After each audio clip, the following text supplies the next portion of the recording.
Welcome to the Explainer. Today we're diving into the absolute crucible of modern music, the legendary Marquee Club.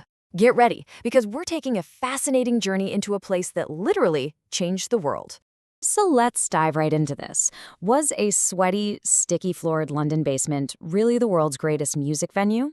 I know, it sounds like a pretty bold claim, right? But the sources we're exploring today make a deeply compelling case that the single, crumbling club was, without a doubt, the birthplace of modern live music culture as we know it. I mean, we're talking about absolute heavy hitters here. The Rolling Stones, The Who, Jimi Hendrix, Led Zeppelin, the Sex Pistols, and David Bowie. It's crazy. The historic weight of the talent that launched from this one stage is absolutely staggering. We aren't just talking about a place that hosted famous bands. We're talking about the fiery incubator where they actually forged their sounds and, well, their entire identities. Section 1. The Architect of the Scene. Harold Pendleton's Vision. Now, to truly understand the magic of the Marquee, we have to meet the unlikeliest of heroes. Harold Pendleton, born in 1924, wasn't exactly some wild, chaotic rock and roller. Actually, he was a jazz-mad chartered accountant. But his deep passion for authentic music led him to transform the National Jazz Federation and officially found the Marquee Club in 1958. You see, he built this platform with a very specific purpose in mind, to directly challenge the pop blandness of the 1950s and push back against the strict protectionism of the musicians' union at the time. And his radical approach was exactly what the scene needed. Pendleton managed trombonist Chris Barber, sure, but more importantly, he deliberately brought authentic African-American urban blues to the UK. We're talking about booking absolute legends like Muddy Waters and Howlin' Wolf. He also nurtured the 1950s skiffle movement. Basically, Pendleton intentionally starved British teenagers of bland, manufactured pop, and instead fed them the raw, authentic sounds that would inspire a whole generation of future rock stars.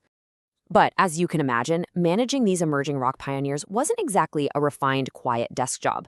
Take it from music journalist Chris Charlesworth, who witnessed this firsthand. During a German TV special, Keith Richards was actively tearing down a marquee sign above the stage. When Harold Pendleton objected, Keith actually whacked him over the head with his guitar. No way, right? It perfectly captures the raw, chaotic, and completely unpolished nature of both the club's management and its rebellious artists.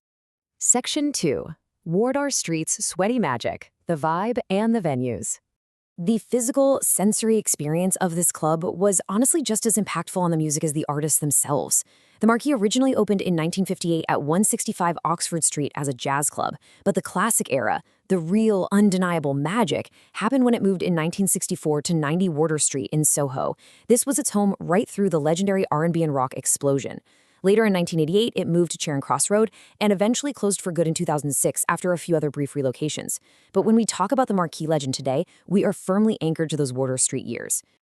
And get this, believe it or not, for Friday Blues Nights back in 1967, the entry fee was just 5 shillings. That's a mere 25 pence. It was an unbelievable bargain for spending an evening watching the teenagers who would very soon become tomorrow's global music icons. But well, you certainly got what you paid for when it came to amenities. I absolutely love this quote from a fan recalling the mid to late 60s. You learned very quickly never to stand still for too long or your shoes would stick to the floor. You really have to try and imagine the visceral fan experience here. A packed, underground basement that felt like an actual sauna, with ringing ears, sweat literally dripping from the ceiling, and absolute gritty magic happening just feet away on stage. And it wasn't just the floors that took a beating either. The sheer physical volume of the music literally began to destroy the building. According to a new history of the club, a major contributory factor in eventually leaving Wardour Street was the crumbling detected in the building's facade. For instance, the legendary, wall-shaking October 1970 gig by Tony Williams' Lifetime was cited as one night that had some serious structural damage. I mean, they were literally bringing the house down. Section 3. A Crucible for Superstardom, the Incubator for Identity. The pace of change here was just incredible, serving as a launchpad for an explosively diverse, constantly changing cast of genres. It started with its jazz origins featuring Dexter Gordon and Chris Barber, then boom, the 60s rock and R&B explosion hit. With Pink Floyd, the Yardbirds, and Cream, we saw Afrobeat with Fela Kuti, then punk and new wave crashed through the doors with The Jam, The Police, and The Damned.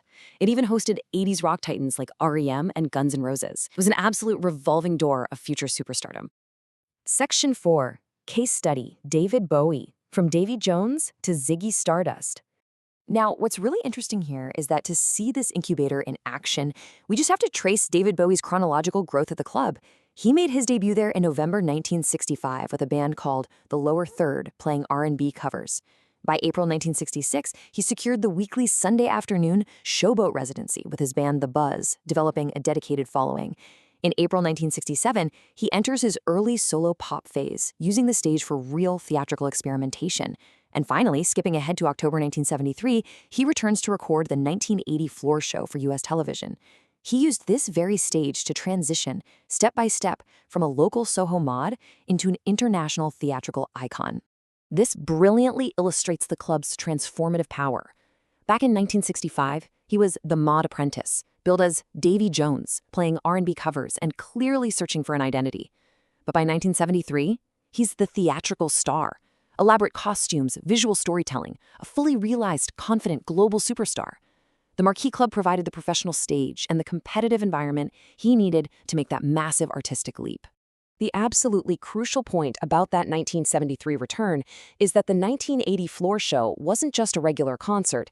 It was filmed at the Wardour Street location over 3 days for the US TV program The Midnight Special.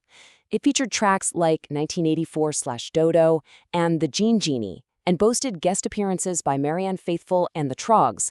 But most historically, this meticulously staged production marked the very final time Bowie ever wore the Ziggy Stardust costume.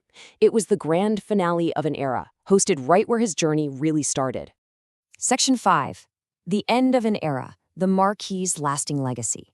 From a single, sticky-floored room, the DNA of global live music was permanently altered. So why does this matter to us today?